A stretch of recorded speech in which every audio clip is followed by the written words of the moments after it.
চূড়ান্ত হয়ে গেল বাংলাদেশের হয়ে কারা আগামী টি-20 বিশ্বকাপে খেলতে যাচ্ছেন। আজ রোববার একটা আনুষ্ঠানিক প্রেস রিলিজে বিসিবি নিশ্চিত করেছে বাংলাদেশের 15 সদস্যের টি-20 স্কোয়াড, যেখানে আসলে খুব বেশি চমক নেই। জাকের আলী অনেক বাদ পড়েছেন, যিনি একটা সময় টি-20তে অন্তত বাংলাদেশের একদম গো টু ক্রিকেটার ছিলেন এবং তিনি ডেলিভারও করেছেন একটা সময়। কিন্তু তার রিসেন্ট পারফরমেন্স যদি আমরা দেখি, যে লাস্ট 10টা ইনিংসে সিঙ্গেল ডিজিট আউট হয়েছেন 5 বার, 50 নেই, এবং যে বিপিএল চলছে নোয়াখালী এক্সপ্রেসের হয়ে তিনি খেলছেন, সেখানেও আসলে বলার মতো কোনো পারফরমেন্স তিনি করতে পারেননি।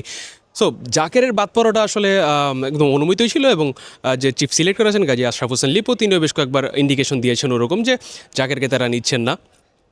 সেখানটাতে বেসিক্যালি তারা বিবেচনা করেছেন মোহাম্মদ সাইফুদ্দিনকে, যিনি অলরাউন্ডার, ব্যাটিং করতে পারেন, বোলিং করতে পারেন। মূলত এই কারণেই তাকে স্কোয়াডে রাখা হয়েছে। এর বাইরেও কয়েকজন প্লেয়ার আছে যাদের নিয়ে আলোচনা হচ্ছিল, যে রিপন মণ্ডল, যিনি এবারে বিপিএলে দ্বিতীয় ওভারে বেশ দারুণ বল করেছেন, এবং এর আগে এশিয়া কাপ যে রাইজিং স্টার্স হয়েছে কাতারে, সেখানে একটা সুপার ওভারে বাংলাদেশকে ম্যাচ জিতিয়েছেন। বাংলাদেশ এবার শিরোপা জিততে না পারলেও সেবার ম্যাচটা জিতেছে।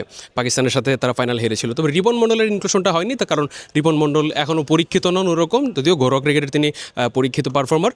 রিপন মণ্ডলকে শেষ পর্যন্ত তারা রাখেননি। আর নাজমুল হোসেন শান্ত, বলা বলি হচ্ছিল, একটু রুমোর ছিল, আলোচনা ছিল যে শান্ত হয়তো ভালো করলে এবার বিপিএলে বিশ্বকাপের ফাইনাল স্কোয়াডে তাকে হয়তো দেখতেও পারি আমরা। কিন্তু তার যে ব্যাটিং পজিশনটা, সেটাই আসলে একটা মূল অন্তরায় তার এখন দলে জায়গা পাওয়ার পেছনে। তিনি যে প্রেফার্ড যে ব্যাটিং পজিশন নাম্বার 3-তে তিনি ব্যাট করেন অ্যাকচুয়ালি। সেখানটাতে লিটন দাস টি-20 ক্যাপ্টেন, তিনি এক প্রকার সেটি। সো এখানটাতে আসলে শান্তর কোনো সুযোগ নেই, যদিও একটা সেঞ্চুরি করেছেন, এবার টুর্নামেন্টের প্রথম সেঞ্চুরিটা এসেছে তার ব্যাট থেকেই। কিন্তু ওই যে যেটা বলছিলাম, যে ব্যাটিং পজিশনের জন্য এই শান্তকে আসলে বিবেচনা করা হয়। যত ভালোই করুন, তিনি শান্তকে টি-20 স্কোয়াডে রাখা হচ্ছে না। যদিও জানা গেছে, বিসিবি সূত্রে জানা গেছে যে এটা ইনিশিয়ালি একটা প্রাইমারি স্কোয়াড, চেঞ্জ করার সুযোগ থাকবে 20 জানুয়ারি পর্যন্ত। এরপর যে স্কোয়াডটা যাবে সেটাই হচ্ছে চূড়ান্ত স্কোয়াড। আর স্কোয়াডের কম্বিনেশনের কথা যদি আমরা বলি, বাংলাদেশ প্রায়োরিটি দিয়েছে আসলে পেস ইউনিটে। 5টা পেসার নিয়ে যাচ্ছে, তাসকিন আহমেদ, মুস্তাফিজুর রহমান, তানজিম হাসান সাকিব, শরীফুল ইসলাম এবং মোহাম্মদ সাইফুদ্দিন। এই 5 পেসার নিয়েই বাংলাদেশ টি-20 বিশ্বকাপের জন্য স্কোয়াডটা ঘোষণা করেছে। আর টপ অর্ডারের কথা যদি বলি, ওখানটাতে মোটামুটি ফিক্সড। ওপেনিংয়ে পারভেজ ইমনকে হয়তো দেখতে পারি আমরা সাইফ হাসানের সাথে, অথবা তানজিদ হাসান তামিমকে। পারভেজ হোসেন ইমন কিন্তু এবার নাম্বার 4-এ বেশ ভালো করছেন। এই তার যে ব্যাটিং করার অ্যাবিলিটিটা, তার 2টা 50 আছে, একটা 44 আছে। সিলেট টাইটান্সের হয়ে তিনি এবার বেশ ভালো করছেন নাম্বার 4-এ নতুন রোলে। সেটাই আসলে বাংলাদেশের একটা 11 একটা টেকনিক্যাল ফ্লেক্সিবিলিটি যোগাবে এইখানটাতে।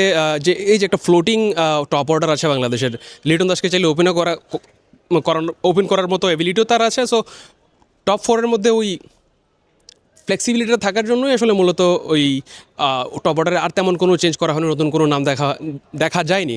বছর জুড়ে আপনি যদি দেখেন, 2025 সাল এবং 24 সালের পর থেকে যে টিমটা খেলছিল, মোটামুটি একই প্লেয়ারগুলোকে আপনি দেখতে পাবেন টি-20 বিশ্বকাপের যে জন্য যে স্কোয়াডটা ঘোষণা করা হয়েছে সেখানে। আর আরেকটা ব্যাপার, যেটা মিডল অর্ডার বলে আসলে ওরকম কিছু থাকছে না এখন। আপনি এখানটাতে মিডল অর্ডার কাকে দেখবেন? তাওহিদ হৃদয় আছেন এবং শামীম হোসেন পাটোয়ারি। আর ফিনিশিং রোলের জন্য বেসিক্যালি শামীমের উপরই এখন বাংলাদেশ ভরসা করতে চাইবে এবং করতেই হবে, কারণ জাকের আলী অনেক, যিনি ফিনিশার রোলে ফর লং টাইম 1-1.5 বছর ধরে তিনি তার ডেবুর পর থেকে টি-20তে যেভাবে তিনি ব্যাট করেছেন, সেই রোলটা আর কেউভাবে প্লে করতে পারেনি। তবে যেহেতু রিসেন্ট টাইমটা তার জাকেরের ভালো যাচ্ছে না, তিনি নিজের সন্দেহ নেই, তাকে আমরা যে ডিস্ট্রাকটিভ ব্যাটিংটা করতে দেখতাম 6-7-এ নেমে, সেইখানটাতে আসলে একটা গ্যাপ রয়ে গেছে। তো শামীম হোসেন পাটোয়ারির উপর অনেকখানি বাড়তি দায়িত্ব থাকবে এখানে। আর গত আয়ারল্যান্ডের বিপক্ষে যে সিরিজটা হয়েছে, সেখান থেকে আসলে বেসিক্যালি 2টা চেঞ্জ হয়েছে। মাহিদুল ইসলাম অঙ্কন ছিলেন, তাকে রাখা হয়নি স্বভাবতই, কারণ উইকেট কিপার ব্যাটার তিনি। অলরেডি লিটন দাস আছেন এবং নুরুল হাসান সোহানও আছেন ব্যাকআপ হিসেবে। সো অঙ্কনের ওখানটাতে জায়গা নেই, এবং বিপিএলও তিনি খুব বেশি যে ভালো করেছেন এরকমও না। একটা 50 আছে, তবে সেই 50-র যে ব্যাটিংয়ের 50 ইনিংসটাতে তার যেই ব্যাটিং অ্যাপ্রোচ, শর্ট সিলেকশন, সব কিছু মিলিয়ে তিনিও শেষ পর্যন্ত তাকে আর বিবেচনা করেননি বাংলাদেশের নির্বাচকরা। আর স্পিন অ্যাটাকের নাসুম আহমেদ এবং রিশাদ হোসেন। নাসুম নতুন বলে বাংলাদেশের one of the go to bowler. আমরা যেরকমটা দেখি যে টি-20তে পাওয়ার প্লের শেষ ওভারটা একটু ডিফেন্সিভ বোলিং করতে চায় বাংলাদেশ, এবং সব দলই চায় যে ওই ওভারটাতে রান আটকে রাখতে, চেপে ধরতে। এই রোলটা নাসুম আহমেদ বেশ ভালোভাবে পালন করে আসছেন ফর এ লং টাইম। এবং রিশাদ হোসেন, তিনি তো আছেনই, বর্তমানে তিনি বিগ ব্যাশে খেলছেন হোবার্ট হ্যারিকেন্সের হয়ে। দ্বিতীয় বাংলাদেশি হিসেবে সাকিব আল হাসান এর আগে খেলেছিলেন, এবং রিশাদ বেশ ভালো ইম্প্যাক্ট রেখেছেন এখন পর্যন্ত বিগ ব্যাশে। আসে তার দলের হয়ে। তো রিশাদের উপরও আসলে বেশ নজর থাকবে। গত টি-20 বিশ্বকাপে তানজিম হাসান সাকিবের সাথে রিশাদ হোসেনও বেশ ভালো বল করেছেন, তার উপরও নজর থাকবে। যদিও এখন স্কোয়াড তো ঘোষণা হলো, তবে ভারতে যাওয়া না যাওয়া নিয়ে একটা security issues and all, specially মুস্তাফিজকে বিসিসিআর নির্দেশনা মতে কলকাতা সরিয়ে দেওয়ার পর থেকে অনেক কোয়েশ্চেন অ্যারাইজ হয়েছে, অনেক কিছু স্পেশালি সিকিউরিটি কনসার্নটা রেজ করেছে। এখন যদিও আমরা জানতে পেরেছি যে আজকে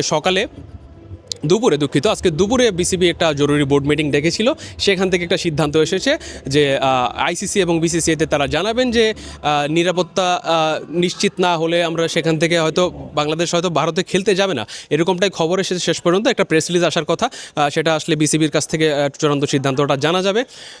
তবে আপাতত সেটা আইসিসির উপর ডিপেন্ড করছে, এবং বাংলাদেশের স্টেপ কী হয় এখানটাতে, বাংলাদেশের কোন স্ট্যান্ড নেয় সেটার উপরও, তাদের ফাইনালসের উপর অনেক কিছুই ডিপেন্ড করছে।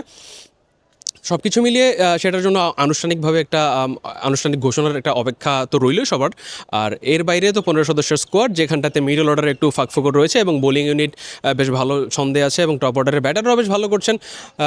বিপিএল এবার চলতি বিপিএলে, যেহেতু বিপিএল খেলেই তারা বিশ্বকাপের বিমান ধরবেন আগামী 25 জানুয়ারি বাংলাদেশের ভারতে যাওয়ার কথা।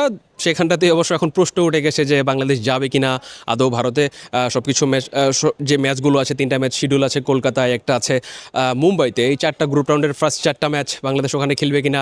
এবং কথা যেহেতু আলোচনার প্রেক্ষিতে এটাও আসছে যে শ্রীলঙ্কাতে যেহেতু যৌথ আয়োজনে এবার টি-20 বিশ্বকাপটা হবে ভারত এবং শ্রীলঙ্কা মিলিয়ে, সেক্ষেত্রে শ্রীলঙ্কাতে বাংলাদেশের বাকি যে 4টা ম্যাচ আছে সেগুলো রাখা যায় কিনা সেসব নিয়ে আলোচনা চলছে, এবং অপেক্ষা এখন অফিসিয়াল ডিসিশনের। আর স্কোয়াড নিয়ে যেটা বলছিলাম, যে টপ অর্ডার এবং বোলিংয়ে বেশ ভারসাম্যপূর্ণ নামগুলোই দেখা যাচ্ছে, কারণ এক বছর ধরে এই প্লেয়ারগুলোই খেলছে রেগুলার। ফাঁকটা রয়ে গেছে আসলে মিডল অর্ডারে এবং লেট মিডল অর্ডারে, সেটা বাংলাদেশ কতখানি কাটিয়ে উঠতে পারে সেটার জন্য সে একটা অপেক্ষা করতে হবে বিশ্বকাপের জন্য। তবে শামীম হোসেন পাটোয়ারি বেশ ভালো ছন্দে আছেন। সেদিন সিলেট টাইটান্সের বিপক্ষে একটা 81 রানের ইনিংস খেলেছেন, অলমোস্ট ম্যাচটা জিতেই ফেলেছিলেন 6 রানের গ্যাপে, শেষমেশ ঢাকা ম্যাচটা হারলো। ওই গ্যাপটাই আপাতত কনসার্নের জায়গা টি-20 বিশ্বকাপের। এই ছিল আজকে সিলেট ইন্টারন্যাশনাল ক্রিকেট স্টেডিয়াম থেকে ওয়ার্ল্ড কাপ স্কোয়াড নিয়ে অ্যানালাইসিস। আপনাদের সাথে আবার কথা হবে। সে পর্যন্ত সবাই সুস্থ থাকবেন, ভালো থাকবেন। বিদায় নিচ্ছি, আমি জুবাইর তানিন।